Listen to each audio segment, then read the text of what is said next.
Assalamualaikum warahmatullahi wabarakatuh. Ustaz. Waalaikumsalam warahmatullahi wabarakatuh. Wa nunazzilu minal Qur'ani ma huwa shifaa'un wa rahmatul lil mu'minin. Wa la yazidudz zalimina illa khasara. Alhamdulillah. Itu apa? Syifa apa? Apa tadi? Wa nunazzilu minal Qur'ani ma huwa shifa. Allah Al-Qur'an diturunkan itu adalah untuk menjadi syifa, obat. Oh, syifa itu obat kah? Obat, ya. Oh, syifa itu obat. Itu saya dengar selain itu dari obat, ada lagi. Inna hadzal Qur'ana yahdi lillati hiya aqwam. Wa yubashshirul mu'minina alladzina ya'maluna as-salihati anna lahum ajran kabira. Coba. Iya. Indahnya Al-Qur'an. Indahnya Al-Qur'an. Kalau dikaji. Kalau dikaji Dibaca. Itu tapi begini Ustaz. Ya. Saya bingung belah. Ya. Itu kemarin tuh ceramah di sana. Ya. Ini. Ya. Dibilang temanku, tapi katanya dibilang yang seperti tadi Kiai baca, enak didengar. Ya. Utamanya apa namanya? Yang pelaku itu apa namanya? Karya. Ya. Mereka kalau baca enak sekali. Nah, yang menjadi pertanyaannya ini, dibilang itu dulu di waktu Nabi sudah meninggal, itu yang begitu-begitu ada tidak? Yang baca yang bagus-bagus begitu. Ya. Jadi Qari'ah itu berkembang terus-menerus. Kita kan ini sudah pernah kita mendengarkan namanya Muhammadong. Oh ya 60-an ya. Indonesia 60. Itu pernah terkenal itu namanya Hasan Basri itu juara internasional. Tetapi kalau kita dengarkan Hasan Basri mengaji sekarang, baru dibanding dengan qari-qari yang ada, kayaknya sudah tidak ada apa-apanya itu lagunya Hasan Basri. Ya. Artinya qiraah itu juga berkembang. Kira itu juga berkembang. Artinya berarti karena Pak Iman tidak pernah dengan Nabi mengaji, saya juga tidak pernah mendengar. Tapi sudah kita bisa bayangkan bahwa pastilah juga di zaman Nabi mungkin lagu-lagunya itu belum seperti sekarang. Nah, apakah dengan percintaan sekarang ada yang disebut dengan lagu Saba'ah? Ada macam-macam tingkat lagu, ada bayati, ada sirah, ada nahwa, Ini kan perkembangan. Ini perkembangan. Ya, tapi tidak boleh kita katakan bidah. Nabi itu tidak pernah melakukan seperti itu, nanti tidak musabakah. Tidak, itu adalah kemajuan karena sudah terlalu banyak orang yang pintar itu menggunakan cipta membaca lagu-lagu itu sehingga terurut bagus dan baru didengar. Jadi itulah sehingga dikatakan ternyata Al-Qur'an bukan hanya berkembang dari segi tulisannya dengan musabnya, tapi termasuk bacaannya. Jadi dulu itu sudah pernah banyak seperti itu. Saya dengar juga itu dibilang itu Ustaz, Al-Qur'an dulu kan mushaf dulu kan tidak seperti mushaf kita sekarang seperti ini. Ini kan sudah bagusnya cetakannya. Kita bisa baca karena sudah ada titiknya. Kita sudah bisa baca di mana yang panjang, di mana yang pendek. Karena itu namanya ilmu tajwidnya. Nah sekarang ini juga berkembang karena belum ada di zaman Nabi. Nah dulu sama Nabi. Quran itu yang kata Utsman itu tidak ada titiknya Pak Imam. Tidak bisa dibedakan yang ta dengan bakar, tidak ada titiknya. Nanti berkembang nanti para Pak Imam ini tidak hafal Quran, tidak tahu itu Al-Quran kalau tidak dikasih tanda baca. Maka adalah berjasalah seorang ulama yang bernama Abu Abbas Ad-Du'ali. Itulah yang memberikan titik-titik tanda baca kepada Al-Quran. Itulah sehingga katakan, itu bisa bermakna kita bisa baca. Pak Imam sudah bisa baca karena sudah ada titiknya. Saya juga kalau lihat itu yang tidak ada titiknya tidak waduh itu pasti kita. Nah, kalau saya katakan Al-Quran juga berkembang, bukan hanya mushafnya, cara bacanya. Sekarang ada lagi perlombaan Al-Quran itu yang disebut dengan murattal.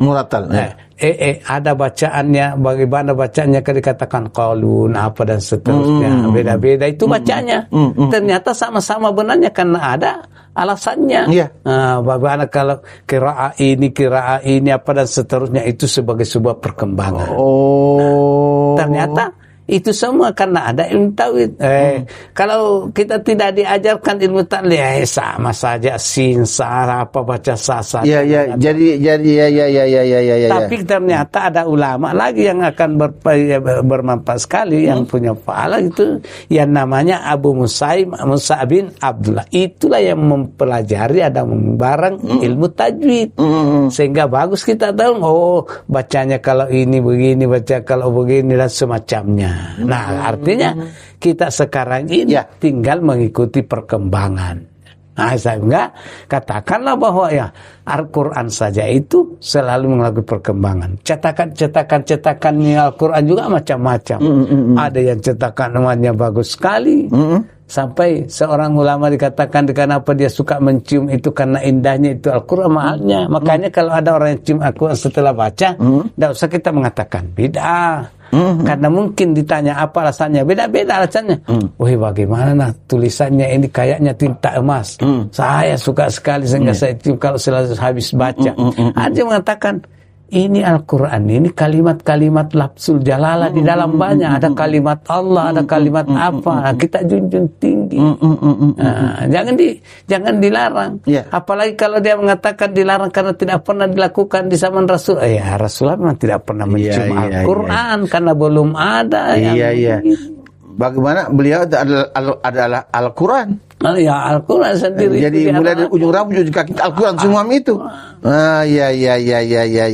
Jadi kalau dengan demikian berarti perkembangan daripada perubahan zaman mulai dari dibukukannya Al-Quran pada masa siapa itu? Khalifah Abu Bakar, Utsman dan seterusnya. Utsman. Maka sekarang ini lebih memberikan kemudahan. Karena kalau yang pas itu kan pada masa khalifah tabi'in dan seterusnya itu mereka mendapat keaslian.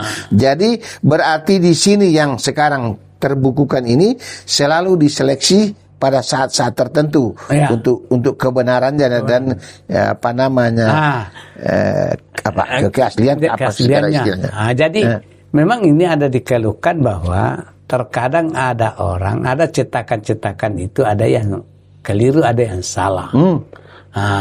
Sekarang persoalannya apakah orang sengaja mencetak itu yang disalahkan supaya itu mengaburkan Al-Quran, tapi kita kan penuh keyakinan walaupun dia berupaya mencederai Al-Quran itu tidak mungkin. Karena kenapa? Inna nahnu nazzalna dzikra wa inna lahu lahafidz. Allah yang menurunkan dan Allah yang menjaganya. Makanya kalau ada cetakan-cetakan yang sengaja jadi bersalah. Kalau ini Al-Quran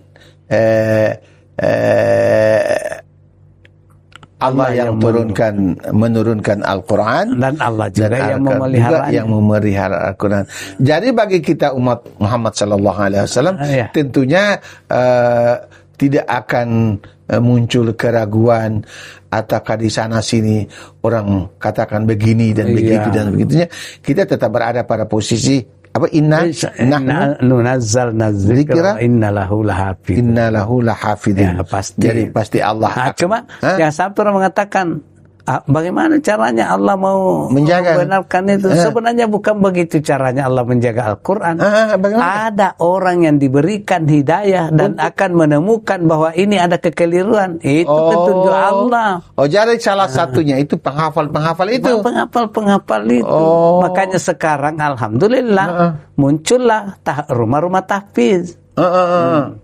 Hanya banyak juga orang yang, tapi tidak usah kita sih kalau ada orang yang menyoroti namanya rumah-rumah tapis. Oh, ya, namanya saja rumah. Karena ada namanya rumah tapis, tetapi ternyata ya karena ada orang mengatakan ya kalau mau bikin rumah tapis itu ya ilmunya juga itu ya memang harus ada orang-orang tapis di situ. Betul.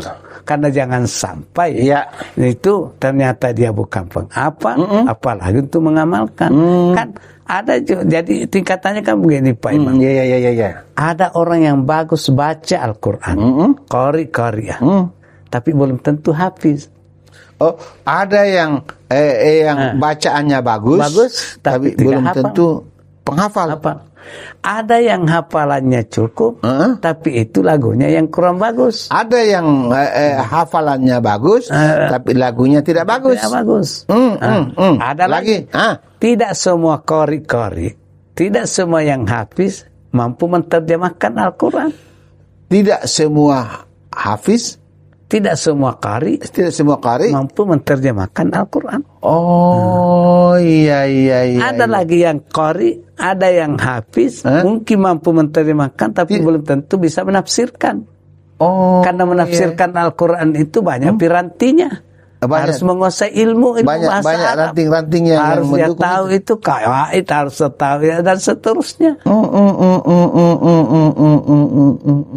Jadi kalau begitu, ini mohon maaf ini Ustaz. Ya, seperti kita ini yang di kampung ini hanya jadi imam. Kita pegang tadi itu apa namanya? Inna nahnu nazzalna dzikra wa innahu lahafidun, dan saja itu, maka kita perbaiki saja cara baca sesuai dengan tuntunan Al-Quran yang ada. Ya, jadi bacanya tinggal kita, walaupun tidak bagus lagu tak, tapi apa namanya? Makhrajul hurufnya. Nah, itu harus ditahu dan minimal sedikit tidak tanda bacanya juga harus bisa, dan yang terakhir apa? Tajwid. Ya. Makanya kita simpulkan kewajiban kita terhadap Al-Quran. Pertama, membacanya, itu yang paling. Jadi pertama kita harus sebagai umat membaca Al-Quran. Nah, sekarang ada tantangan baru. Apa itu? Karena ada orang mengatakan siapa yang membaca Al-Quran tapi dia tidak tahu terjemahnya, maka itu tidak ada pahalanya. Oh, itu terlalu keras. Ini misalnya pernah dengar begini. Jadi kita yang orang awam di kampung, karena kita tidak penghafal, yang kita hafal saja Inna Ataina, Qul Huwallahu Ahad. Tapi kita berpegang satu, Pak. Ya, biar kita dengar di radio saja, kita sudah senang nih. Karena apa namanya dibilang katanya di Quran apa? Faida Qur'al Quran fastami'u lahu wa ansitu la'allakum turhamun. Nah, itu yang kita pegang imam menjadi, biar apakah yang penting dia itu namanya ayat suci Al-Quran, bahasanya bahwa kita tidak sempat menghafal, tidak sempat membaca seperti itu, tapi dia sudah baca Sabih Simrabik itu kita dengar saja, dibilang katanya dengarkanlah mendapat pahala. Jadi kita imam di desa itu hanya seperti itu. Nah, memang kan ada jamnya. Jadi karena itu tadi tidak mungkin semua kita jadi hafiz, tidak mungkin kita semua jadi qari, tapi bacalah Quran itu dengan alasan tadi itu, bahwa jangankan kita membaca, mendengarkan saja kita bisa dapat pahala. Jadi kalau begitu mendengar saja dapat pahala, apalagi membaca. Tapi sekarang bagaimana itu? Apakah dia termasuk pahala atau tidak? Apa? Kalau orang baca Al-Quran, kan dia tuli-tuli, dia hanya begini saja. Dia tidak dengar apa, tapi dia diam saja. Dapat pahala juga kah itu?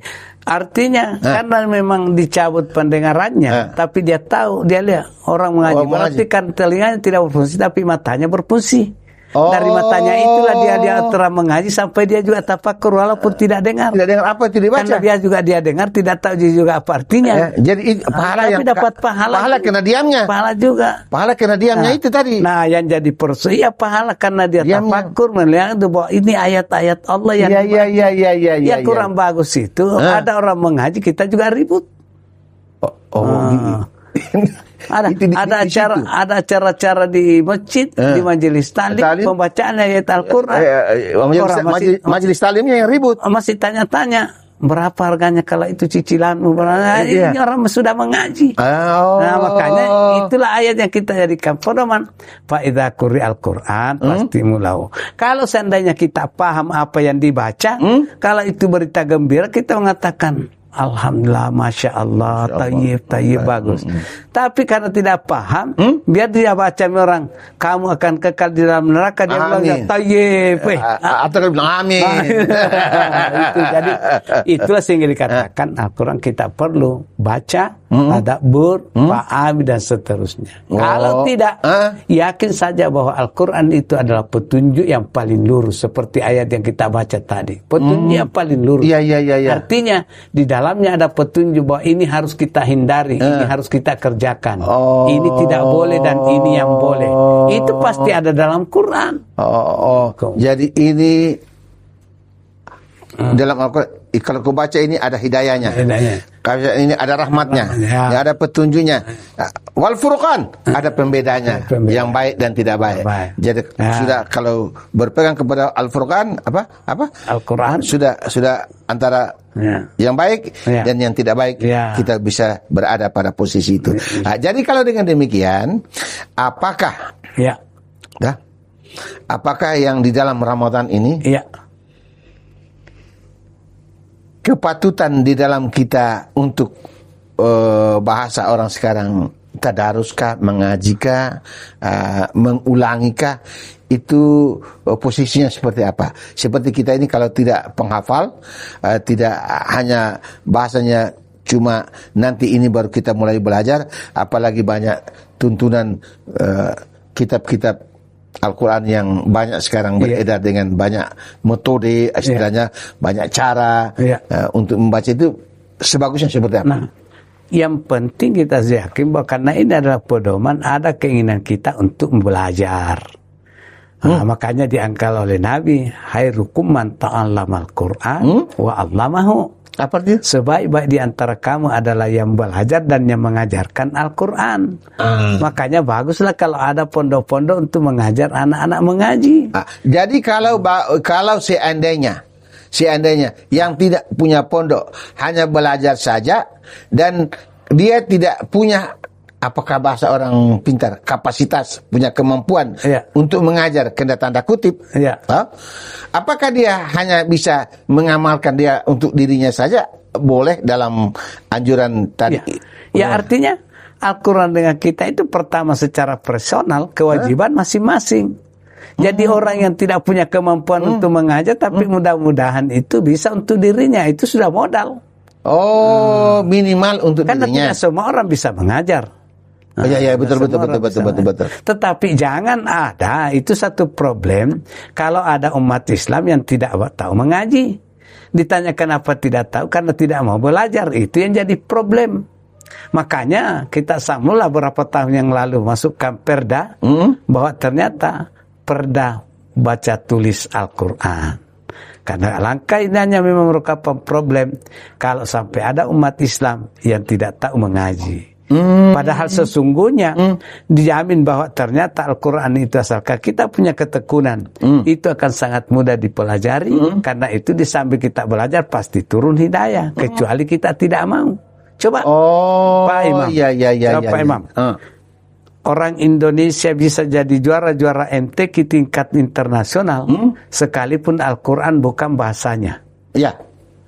Bisa kalah orang Arab, ternyata orang Arab itu bahasanya bahasa Al-Quran, sama dengan bahasa Arab, bahasa Al-Quran. Tapi kenapa kita bisa juara? Yang kedua, lebih ajaib lagi, lebih keberkahan. Ada orang yang melek tidak bisa hafal Quran, tapi kenapa orang buta bisa baca Quran? Makanya ada musabaqat tilawatil Quran, hafil Quran antar tunanetra. Karena ada kemauan. Jadi itulah sehingga dikatakan sesungguhnya memang kita ini harus menjadi generasi Qurani. Tapi bagaimana mau menjadi generasi Qurani? Bacanya saja tidak. Pada kewajiban kita baca, pelajari, amalkan. Baca, pelajari, pahami, pahami, amalkan. Amalkan. Bagaimana mau diamalkan kalau tidak paham? Bagaimana mau kita pengen bacanya tidak pernah. Iya. Tapi ada lagi. Oh, bagus dia ngaji. Tanya, kau sudah sampai di mana? Oh, saya sudah juz 16. Sudah 17. Nah, bahkan kalau di kampung dulu kalau kita mau mengaji ada namanya Quran kecil. Alif Ba baru disambut dengan juz amma. Namanya anak-anak Quran kecil. Makanya kalau ditanya, baca mana sudah sampai di mana? Quran kecil. Sudah Quran kecil, sudah mau tamami Quran kecil. Yang dimaksud itu sudah mau tamat juz 30. Juz amma itu. Ya, juz amma. Iya. Dia bilang sekarang sudah Quran besar. Nah, itu sudah alhamdulillah, berarti dia sudah pasti baca. Berarti dari Al-Baqarah itu sudah. Iya. Lalu tapi dilihat kelakuannya. Kenapa kamu masih sifatmu begitu? Berarti dia belum amalkan. Makanya ada orang ada humornya dia. Betul dia itu sudah tamat Quran besar, tamat Quran kecil. Dia sudah pintar baca, tapi juga bukan hanya tamat Quran, tapi juga tamat Quran ajar. Nah, kenapa? Dia baca tapi dia tidak amalkan. Maka sempurnanya Al-Quran kita pelajari dan kita pahami dan kita amalkan.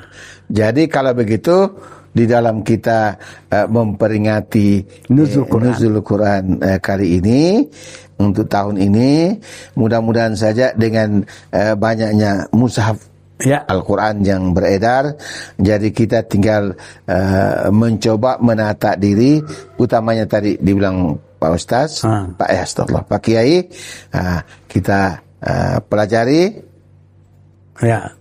kita baca, kita amalkan. Nah, dan untuk itu bagi yang pemula ya belajar. Nah, bagi yang sudah bisa membaca dengan bagus, beransur-ansur, sekarang sudah banyak Quran ada terjemah. Di situ kita pahami apa maunya. Nah, kemudian setelah dikatakan bahwa ternyata ini baik, ini menurut Al-Quran, lakukanlah. Iya. Sempurnalah. Jadi bahasa akhirnya salah satu di antaranya bahwa biasakan diri untuk tidak melakukan aktivitas kegiatan yang memungkinkan riuh ataukah ricuh ataukah ribut pada saat orang membaca Al-Quran. Ayat-ayat suci. Dengarkan baik. Kenapa? Tadi Kiai sudah sampaikan, kita dengar saja, ada rahmat dan pahalanya di sisi Allah. Apatah lagi kalau kita sendiri membaca dan seterusnya. Oke, saya pamit dulu. Assalamualaikum warahmatullahi wabarakatuh. Waalaikumsalam warahmatullahi wabarakatuh.